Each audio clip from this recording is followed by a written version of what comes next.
তেহট্ট উচ্চ বিদ্যালয়ের ৭৫ বছর পূর্ণ হতে চলেছে। এই উপলক্ষে একটা বিশাল কর্মযোগ্য শিক্ষক এবং ছাত্ররা মিলে যে তৈরি করেছে, তার আমি পূর্ণ সফলতা কামনা করি। আমি তেহট্ট স্কুলে গ্রন্থাগারিক রূপে ৮২ সালে জয়েন করেছি। তো স্কুলে যখন ঢুকি তখন আমি ২৮ বছরের ছেলে।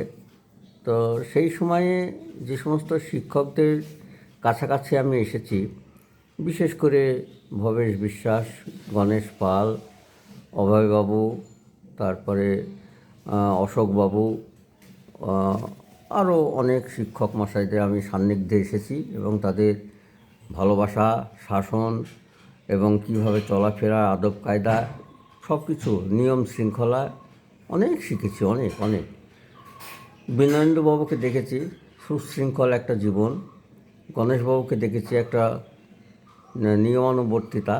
এই সমস্তগুলো দেখে আমার স্কুলের প্রতি একটা আগ্রহ, ভালোবাসা জন্মায়। স্কুলটাকে আমি খুব ভালোবাসতাম, খুব। পরবর্তী সময়ে আমার জীবনে আসে মানিক বাবু, অখিলবাবু, তারপরে রঞ্জিত বাবু। এরা আমাকে চলাফেরা শেখাতে বা স্কুলে চলাফেরার নিয়মকানুন, আদব কায়দা, এগুলো সম্বন্ধে আমাকে অনেক উপকার করেছেন। এবং স্কুলে যে প্রীতি, শুভেচ্ছা এবং ভালোবাসার যে একটা পরিবেশ, সেই পরিবেশটা কিন্তু আমি তেহট্ট স্কুলে পেয়েছি।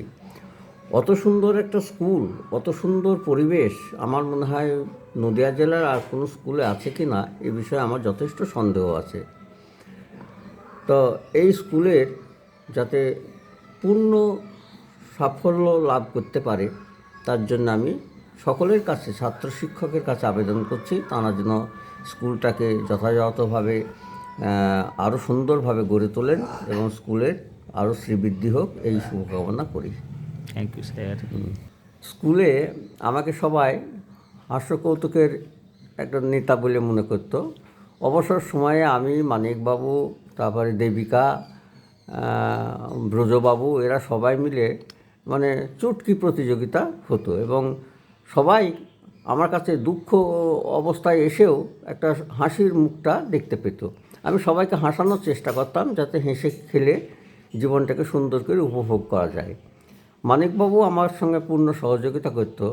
বড় ধরনের কোনো মিটিং হলেই আমাকে সব শেষে বলতো যে এবার আপনি বলুন। তখন আমি মানিকবাবুর ইশারা মতোই বলতাম যে এই মিটিংয়ে আর কারো কোনো বক্তব্য না থাকায় মিটিংটা আমি এখানেই শেষ করছি। এই বলাতে অনেকেই হেসে ফেলতো এবং খুব খুশি হতো। যে যাই হোক, এইভাবে আমার স্কুল জীবনটা আমি সুন্দরভাবে উপভোগ করেছি। আপনি সুস্থ থাকবেন স্যার। হ্যাঁ, ঠিক আছে।